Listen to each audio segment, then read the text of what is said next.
एक breaking news समोर येते। धावत्या लोकल मधून तरुणीला ढकलून फेकून दिल्याचा धक्कादायक प्रकार समोर आलेला आहे। अतिशय संतापजनक हा सगळा प्रकार समोर आलाय। पनवेल सीएसएमटी लोकल मधून हा प्रकार घडलाय। एक पुरुष प्रवासी महिलांच्या डब्यात चढला होता।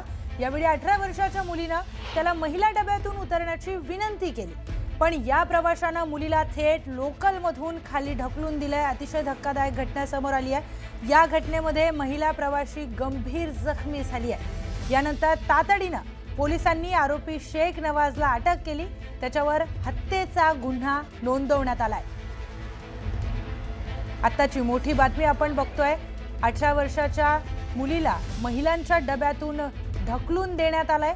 एक पुरुष महिलांच्या डब्यामध्ये शिरला होता आणि यावेळी या 18 वर्षाच्या मुलीने त्याच्यावर आक्षेप घेतला। त्याला विनंती केली की महिलाच्या डब्यातून तुम्ही खाली उतरा, पण तिच्या विनंतीला न जुमानता या व्यक्तीने तिला खाली फेकून दिलाय। या संदर्भात आपण अधिकची माहिती जाणून घेऊयात। विनय म्हात्रे आपल्या सोबत आहेत, त्यांच्याशी बोलूयात। विनय, अतिशय संतापजनक हा सगळा प्रकार आहे, काय आत्ताची माहिती आहे? नक्कीच यावरून स्पष्ट होतंय की रेल्वे गाड्यांमधून करणाऱ्या महिला प्रवाशात सुरक्षित आहेत का, हाच खरा प्रश्न पुन्हा उपस्थित झालेला आहे। आज सकाळची घटना आहे। पनवेलवरून सीएसटी कडे निघालेल्या ट्रेनमध्ये जो महिलांच्या डब्यांमध्ये हा जो विकृत होता तो त्यामध्ये चढला होता आणि त्याला खाली उतरण्यासाठी काही महिलांनी विनंती केली, मात्र तो उतरत असताना त्याचे जी दरवाज्यावरती 18 वर्षाची तरुणी होती, श्वेता म्हणून तिचं नाव आहे, आणि या श्वेताला त्यांनी चालत्या ट्रेनमधून खाली ढकलून दिलं। श्वेता यामध्ये गंभीर जखमी झालेली आहे।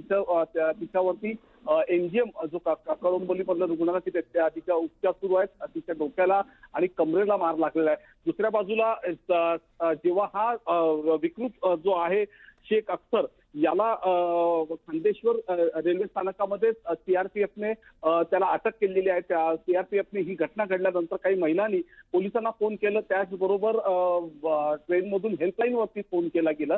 त्यानंतर पोलिसांनी खांदेश्वर रेल्वे स्थानकामध्ये सापळा रचला आणि शेख अख्तर याला त्यांनी ताब्यात घेतलं। त्याचं पूर्ण नाव आहे शेख अख्तर नवाज शेख। हा 50 वर्षाचा आहे आणि याला आता सध्या पनवेल पोलिसांच्या ताब्यात आहे, रेल्वे पोलिसांच्या ताब्यात आहे। त्याच्याकडून पुढची तपासणी सुरू आहे। तर श्वेता हिच्यावर देखील आता उपचार सुरू आहे। निश्चितच धन्यवाद आपण दिलेल्या सविस्तर माहितीसाठी।